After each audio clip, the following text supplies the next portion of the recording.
we started throwing parties there. We would have like every 2 weeks, 3,000 people come and throw the biggest techno parties and make Oh a my shitload of God. cash Yeah. to fuel the space.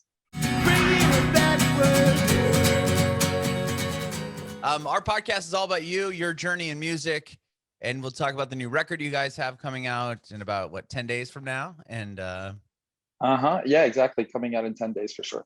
Yeah. very cool. Awesome. Thank you so much for doing this. So first off, where were you born and raised? I was born in Normandy. My mom is American. She's from New Jersey. My dad is French, quarter British, quarter American. So I'm quite like the Anglo-Saxon family, but brought up on a farm in Normandy. My dad went to Harvard and then took over the family farm. So he's more like a educated farmer, let's say, the farmer gentleman. Yeah. Wow. And voila, my mom is typical. Yeah, she's like from New Jersey, but she went to Woodstock. She had all this like musical background. She saw the Doors in New York in '69. So she gave me a lot of this interest for musical culture in general. That's insane. That's amazing. Did your parents meet when your dad was at Harvard? Yeah, they met at a party in New York. I think my dad was at Harvard at that moment, but they met in New York. And funny story is that my my mom's parents came to Paris in the 50s after the war for the Marshall Plan, and my grandfather's part of the Marshall Plan, and my grandmother was at Beaux-Arts. She was studying art sculpture in Paris. Oh, wow. And back then they met my family, my French family, and they were invited to the country house of my family. And there's a picture of my grandfather with my dad that's 1 year old, and my American grandmother with she's pregnant. So they met like at that moment as Wow. and then 23 years later they met in New York. That's fascinating. That's so incredible. So you guys obviously have that picture. Yeah. So it's great. Like when my mom met my dad, she came back to her family and said, I met this guy, Frédéric Armandelli, and her family are like, wow, that's amazing. Like, go for it. He's got this beautiful house in France, and like he seems like his father seems like a great person. But anyways, like our families were a bit interconnected like that, and That's fascinating. yeah. Wow. That's so cool. And then you said you were born In in Normandy. Normandy, yeah, Okay. in Normandy, and I was there for a few years. My parents, it sounded like a perfect happy end story, but my parents got divorced when I was 11. So then I moved with my mom to the suburbs of Paris. I was in this little small town, like 30,000 person town called Senlis.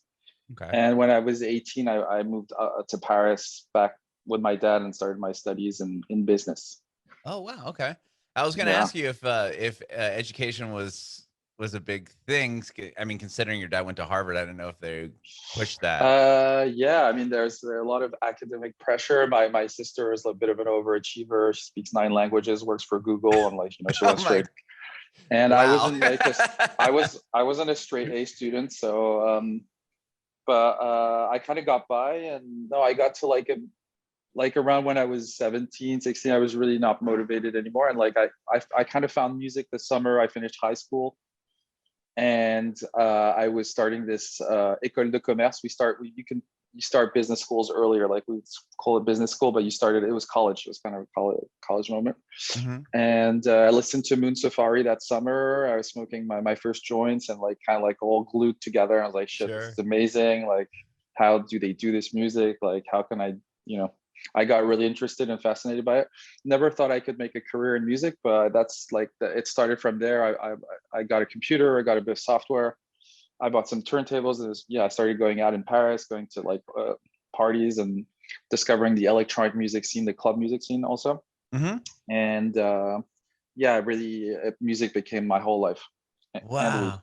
music and And weed. we So and weed, of course. they were quite intertwined. Not so much anymore, and I never thought like the music would survive the weed. I really thought they were completely gelled together, but actually, yeah, now like I don't need them. I write sober all the time, and like I can enjoy a little something once in a while when I'm partying, but it's not part of my process.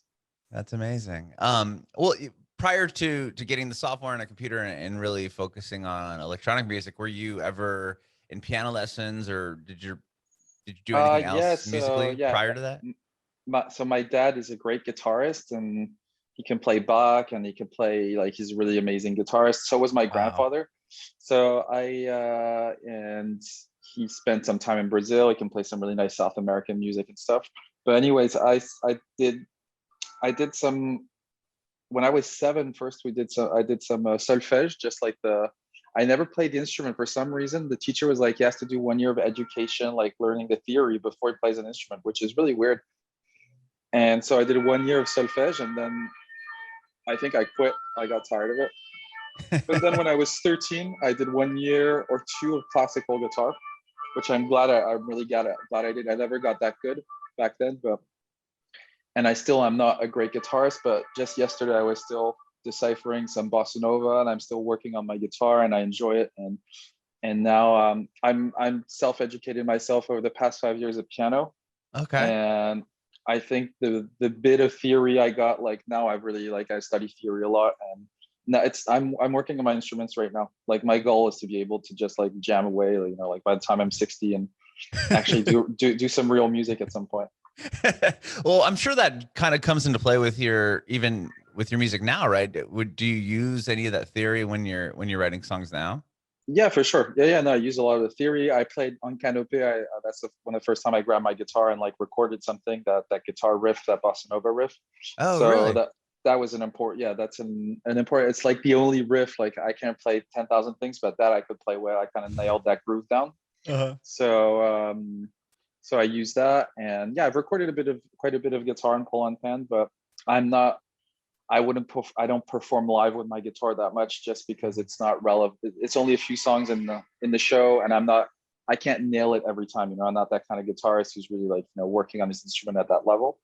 But I'd love to do an unplugged session for Polo Pan one day, and, like, really just play more instruments. That'd be really cool. Yeah, I was Yeah. watching your live sets from like a Cross Festival. I'm from San Diego, so I watched your Okay. set from Cross, which was so dope, That and was super fun. a little bit of your Coachella set, as well. And I was thinking, like, if you threw guitar, and it might be a little, you're like, okay, hang on, let me go grab this guitar for like 2 songs, and Yeah. then put it. You know, it doesn't really. Exactly. Like, some bands can do it, but the way we configured our live show, it's not about musicianship. It is about performance. Sometimes we Yeah. perform some stuff, but it's not like, wow, they got these amazing solos. No, it's like, wow, they have a great show. They have the Mhm. energy is there. It's Oh about yeah. fun and communication, and it's engaging.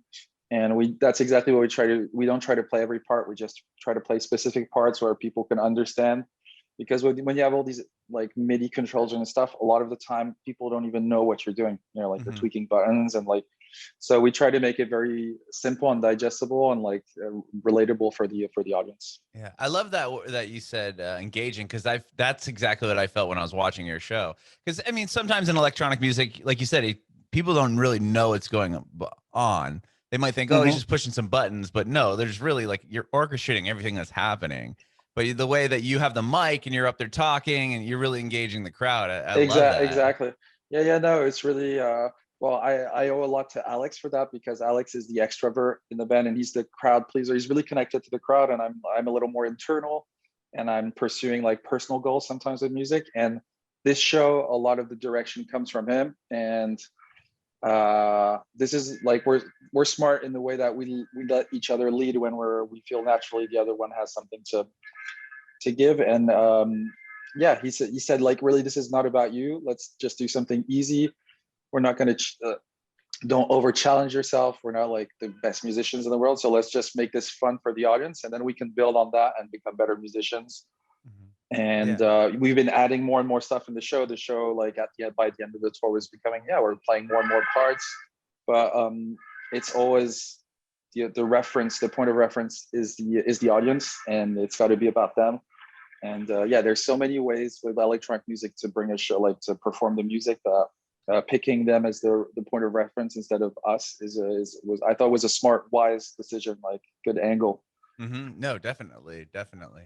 I want to go back to when you got this computer and started making music. You said I mean, you started a little bit late. If you're in Uh-huh. college, kind of in the beginning of college, uh, once, like, how did you even start? Like, you get the computer and the program, was it all self-taught? Like, how did you learn to program beats? Uh, And it's a software that some of your audience might know called EJ. Like, sounds very 2000. uh-huh. And so it was a sample. It was a software. It had like a sequencer, but it was loaded with samples. So you just like you had beats and bass lines and this and that. And so I used just like all the preset samples to make kind of house music tracks, like or something, like 120 BPM. Hmm. And then they had a sample pack, so I started buying sample packs. And for maybe 3 or 4 years, I didn't record anything. I didn't produce anything. I was just messing around with samples, smoking. Hmm. But I remember my best friend back then, Olivier, who we were really passionate about air, and like he was big into classical music too. And I thought I might do like I wanted to create something with him. But yeah, on one of our first songs, we actually did record. He played the clarinet, so we recorded the clarinet, and we made this pretty cool song. Like we were trying to emulate some of Moon Safari, some stuff like that. I really didn't quite hit the spot, but so yeah, no, there was already a bit of recording, but then I kind of put that aside and like was doing samples for 2 years after that, and Hmm. it took a long time until I actually started really, yeah, actually like, it's also the way I saw it. I was entertaining myself. I was having fun. I was still like very adolescent in my energy, and it was I wasn't projecting myself as this being anything more than just me having a great time. Hmm. And it was very personal and like for my friends, and are like they would enjoy the beats and so on. But I never thought of marketing it, selling it. I never thought I could make a living out of it. I wasn't DJing back then for money, so it was very, yeah, it was just me like, but creating a universe already. Like I did like 800 songs maybe, of that. Like there's so much production. I mixed albums together, but Wow. it was just, like I had I was super productive, but it was also Hmm. pretty easy, just like, taking samples together. Hmm. But it was all for yourself. When did you start sharing that, aside from with your friends? Like, when did you like attempt to start performing your own songs, as far as like in a party setting? Uh, I never performed those songs, and I started performing more as a DJ. Let me try to figure it out, because I remember writing those CDs and like handing them out to a couple DJs. I Back then I really like Hotel Cost. I don't know if you know those compilations, Hotel Cost from Stéphane Pompignac, but it's a hotel in Paris that released these lounge compilations, which were Oh, actually really cool. really good. There were some really bad ones, but they kind of set the tone for that. And so I went to Hotel Cost and I pushed the door and I met the DJs there, and I was playing all vinyl there, Hmm. and I started playing vinyl. And yeah, this is a pretty foggy moment of my life, because I was just like smoking all the time. I have to try to remember the moment where I actually started DJing and making money. Was probably much further down the way. Hmm. It's more, this is like 2000 to 2005. Until I graduated, I was just kind of messing around, but always just listening to music and doing music, Hmm. but not in a very serious way. I didn't really have the financial resources to invest in the studio. If I had, I would have done it immediately. Hmm. And I was working, oh, okay, yeah, I was working summers in a summer camp in the US, in New Hampshire. Okay. And I picked up guitar there for like really serious. I started playing a lot. That's summer with some friends, and that was already an interesting part where I really learned how to read chords, play chords. So I started building all these new skills, let's say. And Hmm. yeah, that brings us to, let me think, because what happened is around, I at the when I graduated, I worked for, my last internship was for an electronic music label called Versatile Records. Oh, cool. So you went right into music, though. It wasn't like you were working some totally different career. The big brother of my girlfriend back then worked for Versatile Records, and he was an intern there. And he said like, you should take this internship. He was a DJ too, Okay. and so, but also a bedroom DJ. And anyways, I did that. That was a really interesting experience, kind of meeting people from the scene, and also seeing what it is actually to, this Versatile is a real legit label. Mm-hmm. And Gilbert is an amazing guy, but yeah, also, yeah, it was just an interesting experience, but it still wasn't that. At the end of that, I moved on to work for Microsoft. Oh, wow. So yeah, I thought I was going to be swallowed by the big machine, like just go into the system. Yeah. And okay, this is when there's an intense moment in my life when I went to the US, and I was really upset about this. I just broke up with that girlfriend too. Mm-hmm. And I remember being in my country house, my grandparents' house in Far Hills, New Jersey. It was snowing outside, walking out, and having a real epic moment where I was crying. I was so depressed, and I had this prayer. I was like, God, I hadn't prayed like maybe in 15 years. I was like, God, like I really want to do music, but now I'm like my path is like I'm being swallowed by the machine, and like I'll give my life to music, but and to you, I want to do something, but like help me do this. And interestingly, the same day I found the Lawrence of Arabia DVD and Paulo Coelho's book, The Alchemist, in my bedside table. So I kind of like looked at those things, and I was like, wow, these are amazing. It kind of sounds like an answer. Mm-hmm. And The Alchemist especially was like, you have to look at the signs of life. Signs are going to appear if when you want to find the universe is trying to help you do what you want to do.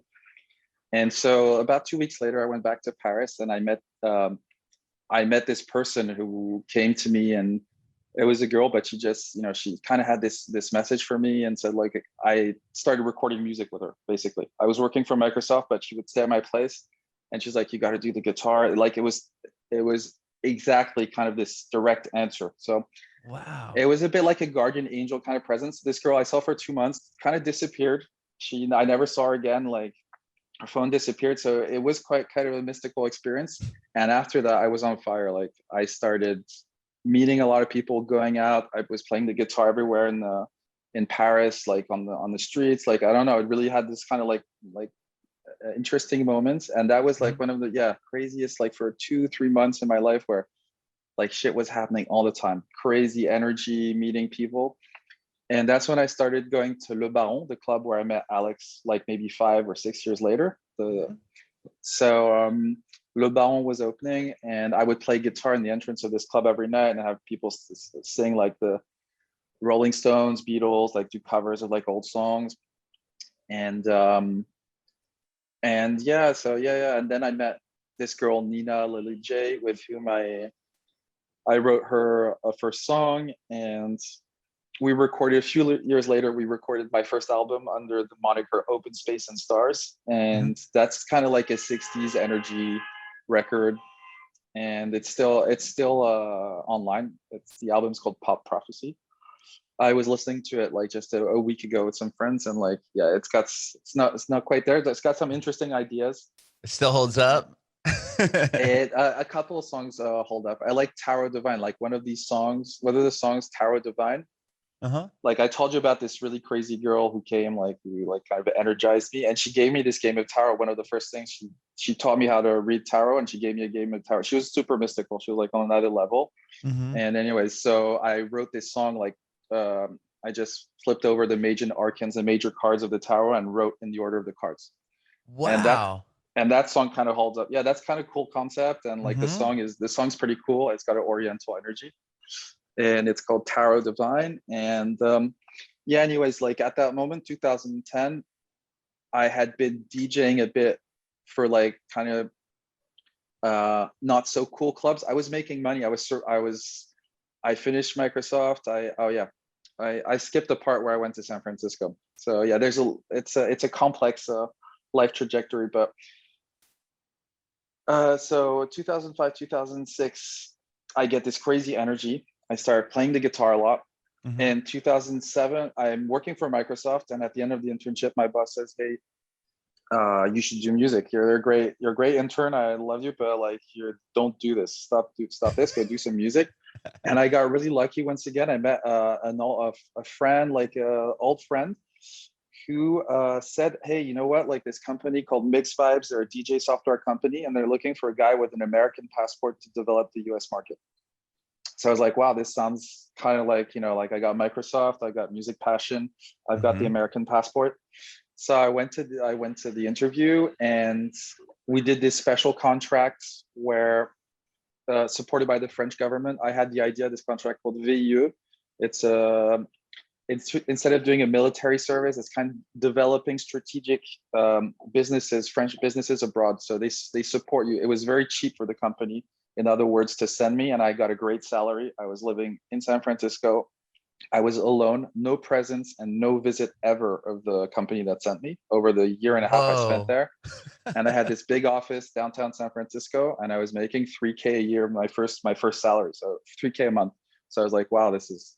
That's I kind of was amazing. like, wow, so cool, yeah. And I had a blast there. I met some really good friends, and basically I was working in the morning. I was doing some cold calling, developing the business. I was never a great salesman, but I was pretty good at marketing and selling the product, since I was very enthusiastic about DJing. Mm-hmm. And afternoons, I was just like producing music in this big office. I had turntables, I had all the gear sent by the partners, and I started writing a lot of songs, and I started DJing a lot. Also, I was this French DJ. It was the Justice period, so I had like this, this kind of like glamour around me. And Sure. whereas in Paris, like I just scoring a few gigs, in San Francisco, I kind of developed an image. That's And awesome. then when I came back a year and a half later, I had the image of DJing in San Francisco. So like Oh, it I kind of started works both DJ. ways for you. Exactly. People, they always want what's like a bit exotic and foreign. So anyways, when I came back around 2008, and I had these songs, and I wrote the first song for with Nina Lodij in 2006 called Hey Little Girl, which is on the album. But I Mhm. had these bunch of songs, and once again, through another external contact, just this guy said, oh, my dad is a cinema producer, but he loves Hey Little Girl and he wants to produce your album. He's going to put like a little bit of money, 4K. And I had a friend, Alexandre Jean, who had this great studio, who really liked me and like our group of friends. And he said, sure, I will make your record for this price. And we did this first album, which is very imperfect, but I was never able to turn this into a big live performance. But it was so improbable. The struggle to get there was like a really big deal already, to be able to make a record, Mhm. play a couple of shows. We played at the Cannes Film Festival for like a private Wow. show, a couple of things like this. And I got a band together because I recorded the album kind of alone and with Alex, but then I had to recruit a professional drummer and bassist. So like I learned some stuff about the business, but nearly signed with a big label. Finally, that fell through. So that's all up to 2010, and that's when I went to Greg, who was the booker at Le Baron, and said, hey man, like I'm DJing all these medium clubs in Paris. I love what's happening in Le Baron. I've been playing guitar here for a few years. It's really like it was so full of energy, and like it was really an amazing place. And so he said, yeah, sure, I'll give it, I'll give you a shot. And I had the first DJ set, then a few more, and then I became a resident at Le Baron. Mhm. And yeah, that was, I guess, a really big deal. Yeah. Really big deal, since that was 2010, and I met Alex 2 years later. And I must say, at that time, 2010. So this is also the moment where I left Paris and I moved in to a factory outside of Paris in the north. With some friends, we took over an industrial warehouse, and with my Wow. friend, and we moved into this 40,000 square feet space, which was industrial. And we made apartments. We like brought like giant bathtubs and like drapes, and like made some really like amazing kind of. We were yeah we it was crazy. There was a lot of energy. My friend Anatole is he's British. He's very young, but he's a very romantic and crazy soul. And like, he Mhm. bought this big white limousine for 2,000 euros that he found from a guy, and fixed the limousine. So we had a limo, and like, it's like Sick. crazy lifestyle. And yeah, no, and we started throwing parties there. We would have like every 2 weeks, 3,000 people come and throw the biggest techno parties and make a Oh my shitload of God. cash Yeah. to fuel the space. I was gonna ask, Until you had to have parties there. That was when you said you had a 4,000, or you said 4,000? 3,000 was the max we had, but it was like 2,000 to 3,000, Yeah. and When you got it that was part. space, I'm like, you gotta be having some parties there. And it was a party that started like Saturday night and finished Monday morning sometimes. Like they had these tech, like it was La Concrète. It was a moment where techno was blowing up. Like after being down for 10 or 15 years, it was blowing up. And there was this team called La Concrète who partnered with us, and they would have like, yeah, these 36-hour parties. So Oh it my took a little, God. it did take a little toll on us because it's quite, like unsettling to have a 36-hour party at your place every other week. But Can imagine. yeah, but yeah, so there was some, always some good stuff, but it's also, it was a dangerous lifestyle, like you have no boundaries, Mm-hmm. all the temptations. You have big apartments above a party where there's like 3,000 people and they want to go after party and like, whatever. So but yeah, that's at that moment I met Alex. I remember Alex and we were watching Ben Clock play in the warehouse, he's a massive DJ from Berghain, from Berlin, Mm-hmm. and just killing it, but at 2 p.m. at like in broad daylight outside, and it's just a fucking banging techno party that's been going on already for like 20 hours. Yeah. And we're like, yes, like it was so good. It was right as we were starting to record during the keyboard stuff. So yeah, it's hard. Like one day maybe I'll sit down and try to write it, because there's a lot of layers to all this build up, and Yeah. it's yeah, That's a I guess it's fascinating just like story. the energy and the passion just made me like keep on looking and looking until I found something that came together and worked. And I just really wanted it. And when I met Alex, I was already 32, and we started project when I was 33. So by that time my parents were already like, hey, like what the fuck is up? What are you doing? And You're like throwing 36-hour and parties. What do you think I'm doing? yeah, I wasn't really sure myself. So, I had some there were some ups and downs, but I say since we started Polo Pan, it's really be a professional like up, and it's been quite linear, but it's just it's been going in a great direction. And it's I'm glad I have all this experience before it. Great, I'm grateful for it. And I didn't get it for free. I didn't get it too young. I have the experience. I respect what like all the energy. And so yeah, we're very respectful of what we have. Alex also did a lot of stuff before.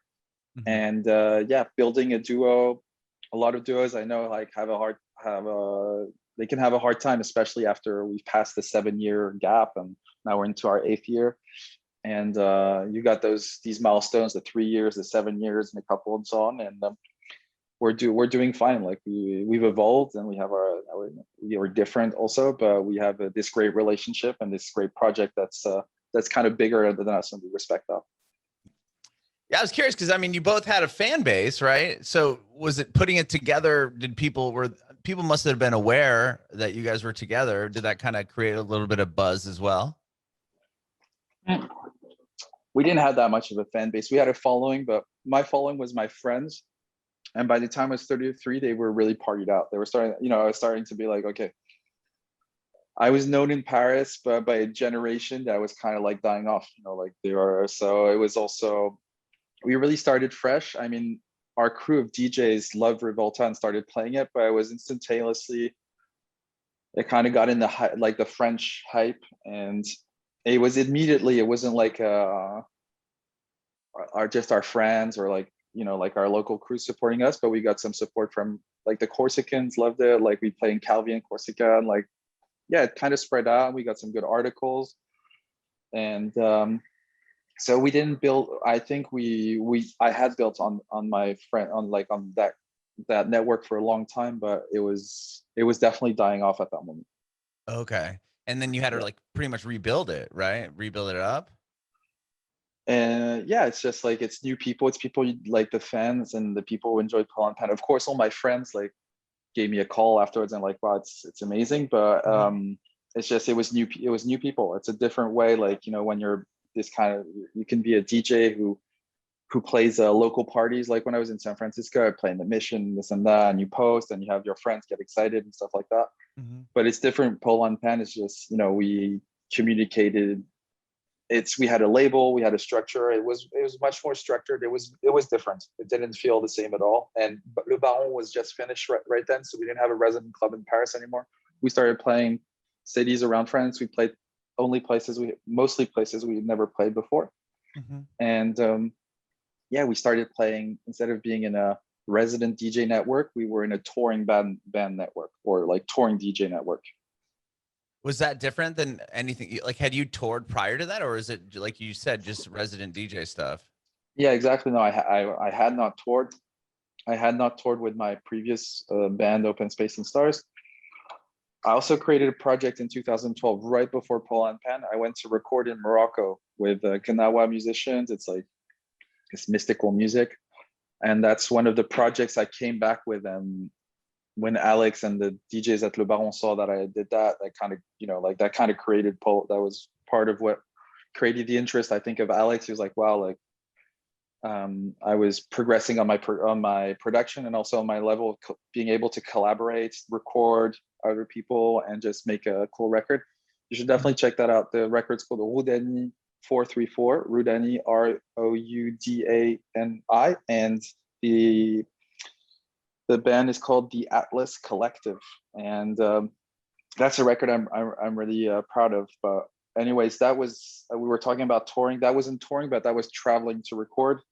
So I was already experimenting also a lot with my friends. Since I moved in the factory, we were breaking the formats and trying to do things differently and trying to work between us. And like, we were already just leaving Paris and like living this lifestyle. I was already kind of leaving this resident. I knew I couldn't be a resident DJ much longer. It wasn't fun. It was a generational thing. We had a blast, but after you had a blast for 10 years, you're kind of, you feel like you need something new. Sure. So Polo Pan is when you really decided, hey, this is going to be a career. We need some longevity here. Let's really focus on making. I mean, I was collaborating with a bunch of people, and out of these collaborations, just the one with Alex, like, it felt right, and people were super interested in it right away. And so we had this song, and they're like, you should choose a name. Like we weren't thinking, okay, let's start a band. It's like, you guys are a band that we want to sign or do something with. What's your name? So we went for something simple, and like, DJ Peter Pan and DJ Polo Corp, and it just became Polo and Pan. It had a nice ring to it too. And yeah, we just had Noemi and Benjamin, who are the guys who do all our visuals and did our first jackets for the first EP. They were DJs at Le Baron also. Oh wow. So we were all resident DJs together. They went on to create this application called Radio with 5 O's, radio.com. It's an app, and it's a big world map with decennials, and you can pick a country and a decennial, like Brazil 60s, or you can go listen to Afghanistan in the 30s, or like Russia in the 40s, and see what's happening with a great created playlist. So these are also very ambitious and kind of crazy, like, creative people. And yeah, we had the team. The team was kind of was building itself up from all the previous work, and kind of like things came to fruition. Like, it was all ripe, and then like things, just started working, and Polo Pan was ready to activate. Yeah. Wow. That's cool. What an incredible app. That's fascinating to find out what music was happening in all around the world in certain time periods. Oh my gosh. Yeah. So Revolta, our first song, it's a sample from Italian 40s from Italy, and we were Alex is a partner in radio, and he was classifying a lot of music, and he brought a few samples, like, I like this song, I like this song. I was like, okay, I like this, let's sample it, and that's how we started Revolta. So it's all intertwined. Interesting. That's really cool. That's really fascinating. I've never even heard of something like that. Like, how would you even know what was happening in Afghanistan in the 30s? You know what I mean? Like, to be able to pull those type of music, like, that's really incredible. Yeah. Oh, sorry, I got No a call, but I just had to. So what was the first, you talked about, like, the 3-year milestone, and then 7-year, what was the first, like, big milestone for Polo and Pan? No, but I guess along the road, like, it's, as I say, it's pretty linear and pretty progressive, but the album obviously was making our first album was, it's quite a challenge. And we're lucky because we released the great EP Canopé. Canopé came in 2016 with Baccarat, Canopé, and Nana. And Canopé and Nana has been our biggest song so far. I think like now the new stuff we're releasing might get bigger, but we met these guys from the US pretty recently who came and said, you know, these songs, some of these songs you wrote, they're what we call hero tracks, and they have no promotion, no marketing, and they just keep on growing up and blowing up in new territories constantly. Mm-hmm. And you can just see the numbers on Canopé and Nana, they're just like going up and up over the past 4 years. Yeah, they're crazy on And Spotify. exactly, they get a lot of algorithmic recommendation and stuff like that. And so yeah, we're lucky we did Dorothy. Well, Dorothy I think was like an important song also because we really pushed it's a long song with a lot of parts, and we recorded with the girls who followed us on stage afterwards. There was 2 girls back then, Marguerite and Victoria. Marguerite is no longer performing with us, but Victoria is still like singing most of our songs and on stage with us. And so yeah, first every EP was a little milestone, because Plage Isolée was the first time after Revolta we did some pop music, and that was I think 2014. 2015 we come with Dorothy, and we I think do like a interesting left field disco club track, which is still one of our biggest tracks. And then after that, Canopé and Nana were really defining for us, and really pursuing. Yeah, we were listening to a lot of Exotica back then, and like our love of Brazil also transpires really in that record. And I think a lot of people related to that. Canopé is also a song about nature, the love of nature, and that's a very universal theme, and with a kind of fresh angle on it. And for the French audience, for sure, they understood the lyrics and they really related to the song on that level. And yeah, we, you know, like it was a build up. That was 2016. 2017 we released Caravel, and we start doing our first live performances, and we're with this tour manager, this touring company called Super, which is like a French kind of indie project tour manager. And yeah, we built right away. We built our live show. We sucked. We were terrible, but we, you know, the visuals, everything. It was kind of hit and miss in the beginning because we had no idea what we were doing, and we didn't have like these bigger than life personalities. Also, but yeah, slowly but surely, we kind of navigated through that. And in 2018, we re-edited the album. We added a few songs, and Universal Music, under the label Caroline, started distributing us. So we still had our label, but we were distributed by Universal, and that really opened, I guess, the record. Like they activated some marketing on other territories, and so that was preparing our tour in the US in 2019, where kind of the idea, and we were already developing a bit the US with Super. We did these tours where we were doing very small venues. We were carrying our gear. We're like kind of like really grinding. But we knew we had to do that, especially in the US, because it's a hard market to crack for a French band. I was going to say, especially since you sing a lot of your songs in French, like to be able to achieve like Coachella or, you know, even the Cross Festival, the amount of people you're playing to. I know Americans don't take to it. They're, like you said, they're a hard audience to capture, especially if you're not singing in English a lot of the time. Yeah, I think a lot of the music like we make we consider singing as sound, like Brazilian just sounds good. I think Nana, a lot of the songs have Brazilian. The French in Canopé, it's not only the lyrics, but it sounds good. You have these songs where the lyrics are important. You have these songs that when you listen to the Bee Gees, just the voice sounds good. It's a sound. It's not only so you don't need to understand the sense of the track to see that it's like, you know, it sounds so good. So we really we tried to make nice vocal harmonies, like nice vocoders, and like subtle treatment of the voices. And at the end of the day, there's not that many, like Canopé is one of our big songs in French, but other than that, there is no big song in French. We had Cœur Croisé song, but we don't play it on stage. And I don't think it feels really like there's quite an international span. Like the album goes, you know, a lot of countries. It has Baccarat, which is in Africa. It has Kyrgyz, which is more like Eastern Europe. So like, I think a lot of international audiences can relate. But indeed, the American audience is a hard one to capture for an electronic music band. They're more like hip hop and soul and folk, and they have this old, you know, this grassroots culture, different culture from the Europeans in terms of music they consume. But I think we're right at the junction of, you know, they also like Daft Punk, and you know, they're interested. They like the Frenchies, they like Justice, and so on. So yeah, we're lucky, we're blessed. The music just kind of like, you know, captured the audience, and it built up. We did a great Coachella performance. I think the show is, as you see, is engaging, and in that way it's quite American. It's a performance more. It's like, you know, it's a poor.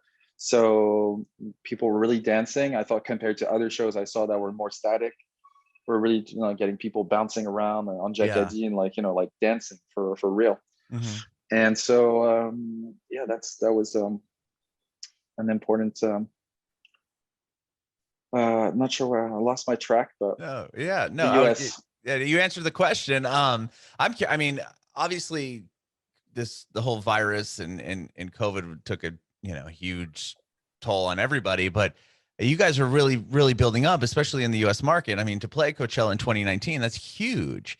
And then I did see that you were supposed to play, like I read that you're supposed to play like Hollywood Bowl in Los Angeles, which was massive, and all these shows really get canceled. Like, where were you guys at when that all hit? And like, obviously it affected you directly, but did that put, like, were you able to write this new record during the span of last year and a half? Like, where were you when coronavirus hit, and how'd that affect the new album? Yeah, I think it was, well, for sure, like Hollywood Bowl was like a real dream come true. Like it's like the next really big thing is going to be our biggest show ever.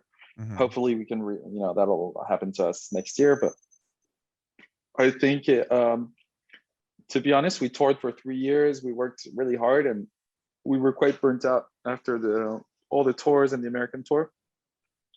And we were supposed to release a record and then do all these summer shows. And I can't imagine how we could have like finished the album correctly and integrated it into this new live shows, you know, that we were going to perform. Like it would have just been untenable. And you need to take, you know, like you need a humane kind of rhythm. You need to like work really hard after a tour. You need to kind of like stop for a bit. And then, so that's what happened. It was, we kind of got lucky on our timing because we really had this time to do the album. It still felt like, you know, we're still under a lot of pressure to finish on time. We had all these songs. We started maybe 30 songs during the past years. And then like, so we were picking and choosing among them and trying to like pick the ones to finish and release. But so what we did is we released an EP, like the three tracks, and we released also the mixtape with a lot of our edits, like a lot of our unreleased material came out into Home Sweet Home. And we thought, okay, this is kind of like a mini album. Like it's not chopped up, you can't listen to it on, but for fans, for the people who love it the most, they can hear a lot of like unreleased material from Polo Pan on the mixtape. That's amazing. And then the new record coming out in 10 days. Tell me about that.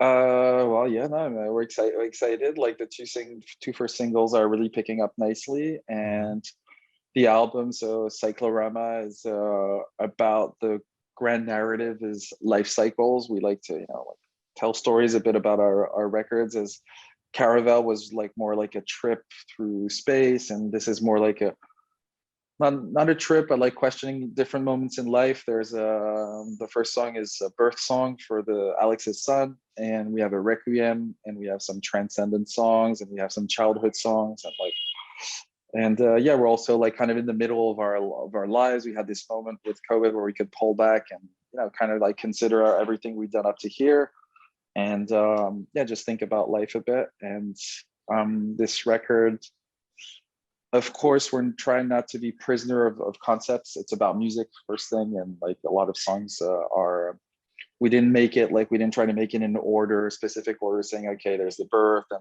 like death is going to be the last song or whatever. Okay. We try to make it a nice musical experience, but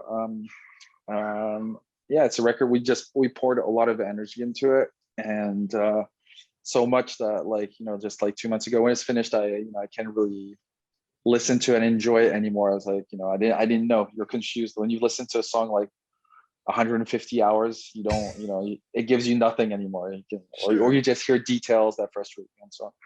So I haven't been listening to it, and I'm just listening to the singles as they come out and seeing the reaction of people, and that's been super gratifying.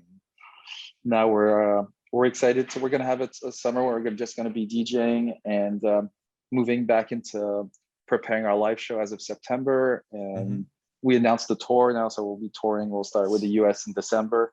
Yeah, exciting.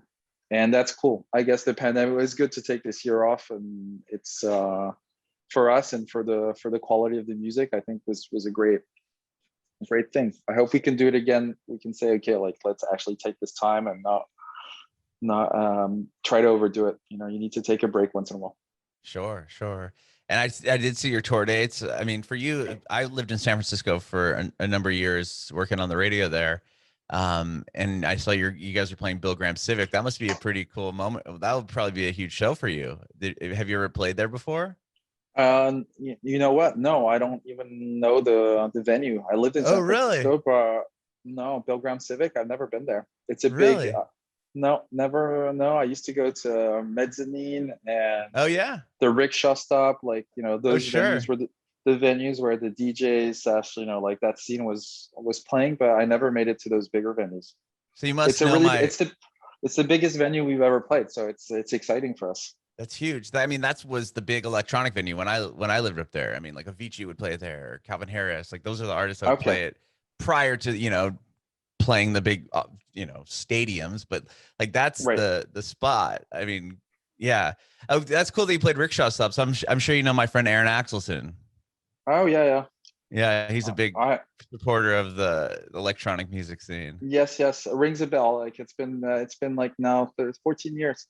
I was there, but the name rings a bell, and I remember. Yeah, there's a lot of cool people on that scene. San Francisco it was great back then. I hear it's a bit harder to move in right now for DJs. Like the scene is it's a bit harder to get a living for an artist right now in San Francisco. Sure. Yeah, I Yeah. lived there in 2010 and I was working on the radio there.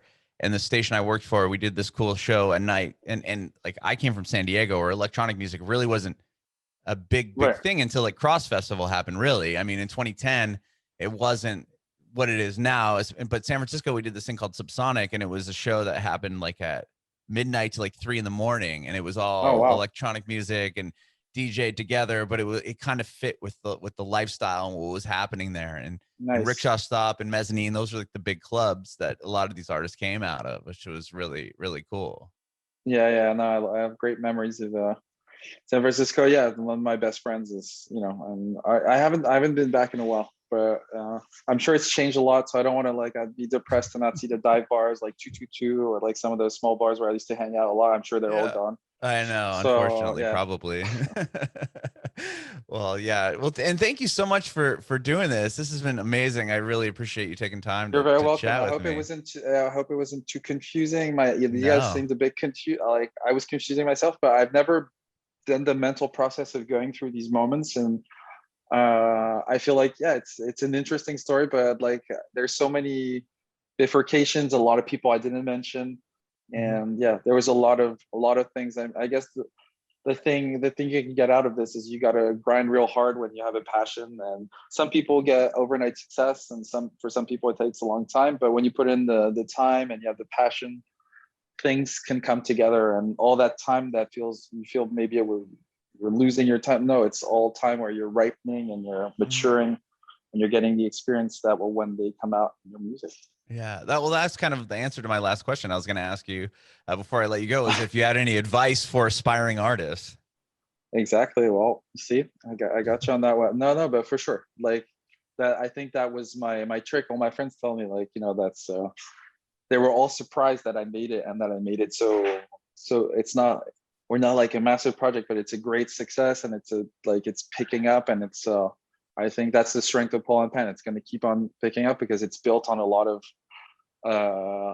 of previous experiences that give us the maturity, the drive, and the energy, and also the respect for what we're doing and for the audience and so on to do something worthwhile. And my objective was always to do something that would last. It was funny when I sat down with my psychologist when I was 18. She's like, "What's your goals?" And I said, I want to do something that will outlast me when I die. That's my first goal in life. Wow. And she said, that's very rare. Like she said, that's pretty amazing, but most people want love or security, or they want money, but they never say that. That's going to be like 10th down the list. And for me, it was very clear that's something I aspire to that, which can be a bit pretentious also. So she's like, you got to be careful. There's some ego in there. You got something to prove. Is it really worth it? Is life about that? Like, isn't life about enjoying what's happening right now? Is it about leaving something for what? So yeah, I've been dealing with those questions, but yeah, exactly. Like I've learned a lot to just enjoy the moment and try to make music about that. And it's not Mozart what we're producing, but we're trying to produce something fun, engaging, and maybe one or two songs will last. Bringing it backward.